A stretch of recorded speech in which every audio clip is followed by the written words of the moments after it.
Hi Caps, thank you so much for coming. So, are you happy because Fnatic is finally beaten, so no one is saying they are the best in Europe? You are once again the best in Europe, maybe? For sure, I mean, for sure it feels good to beat them. I think they were playing very well actually the last few weeks, and I think our games have been a bit shaky. So I think getting the win against Fnatic feels good, and it definitely feels like we are getting more on track. I think our games this weekend were a lot better than previously. Are you still emotional about Fnatic as an organization?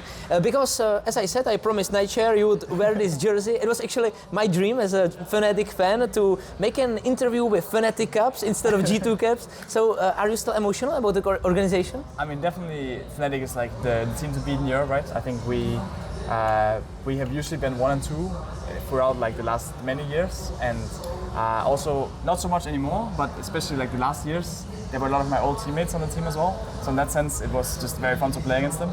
Now there's not really any of my old teammates per se, but they still are the strongest, right? That's why they were undefeated as well, and going up against them, it's just a lot of fun. You were saying, or I think Broken Blade was saying that after MSI, Fnatic was on a roll because they learned from Asian teams. Why did you had so much problems after MSI yourself and Fnatic didn't? I mean, I think for us, we just came back and then we were trying out the new patch, and everything we were trying was just failing, and we couldn't really find like what we wanted to play, I think, and how we wanted to play the game. So the first week of scrims was just very bad from us. I think it was probably our worst week of scrims ever, and it showed on stage, right? Like we just didn't perform on stage.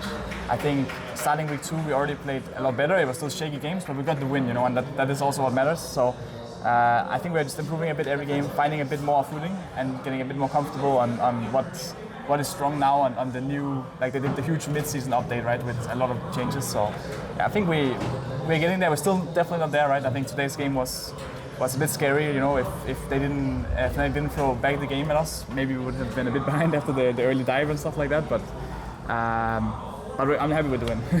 And how's the season going? Because this season is longer than usual. There will be many more tournaments yet to come even. So how's it going? How's the preparation? What are the main differences? Yeah, I mean, I think now there's also like the tournament, I think, coming up next week and stuff like this. So there's definitely a lot more games, and we'll be traveling a lot, which is always a lot of fun. I think it reminds me of like pre-COVID. I think season 9, I remember there were also a lot of tournaments back then. We of course also made it very far, but back then there was also All-Stars and stuff like that. So it's definitely reminding me of those days, and that was a lot of fun. So I'm just glad to be back. I wish we could have done a bit better at MSI, but I'm happy with winning LEC, of course. And I think we took a lot away from the MSI. Sure, we have not been showing insane performance in summer so far, but I think that's more a lot of like, as I said, meta read and also individual performances. But I think at like a team level, we're definitely seeing progress, and I do think we are going through, like we're having some challenges right now. But I think once we push through those, we will be very scary. I was about to ask if you are a bit scarred mentally from MSI, from the loss against T1, because that must hurt a lot. I mean, for sure, I think we had, especially week 1, I think we were getting quite stressed because that T1 series felt very stressful for us, and we felt like we had a lot of we were exposed to a lot of places, and we felt very uncomfortable playing against them. And I think going into week 1, we were also hyper-fixating on like playing perfect, but the reality is you can't cover like all your weaknesses, and we're not going to play perfect as well, right? So I think we were too perfectionist, if that makes sense, and we were trying too hard to play perfect, and I think. So you are saying you were scared of making mistakes and stuff like that? So I think that was for sure showing in week 1, but I think starting week 2, week 3, we have been playing. We still have a lot of ways to improve, but we're definitely playing a lot more confident, and and I think it's showing. You know, I think our early games are still a bit shaky, but I do think our later parts of the game have been better. In terms of the future, the team will be together, or is actually set up to be together until the end of 2025. Do you believe you will actually really stick together, and do you think this is the way for the European team to beat Eastern teams, to just be very long together, to have a great setup together? I mean, definitely. I think it's good if you have the right people for it, right? You need to have people that put in the work every day. You need to have people who are willing to keep giving their all, right? Because that's what it takes to if we want to beat the LPL, the LCK. So if everyone is willing to give another year, then for sure it makes a lot of sense to keep everyone together. I think that's why we stayed together this year, right? Because while we didn't get the results we wanted, we felt like everyone was putting in the effort and we could see progress. So even this year, again, we see progress. It wasn't enough to win MSI, no, but it was enough to actually win against top and be competitive against T1. So as long as we can keep seeing progress and as long as I feel like everyone is putting in the work, then I would love to play with everyone again. But yeah, it's up to everyone, right? It's up to every individual player as well.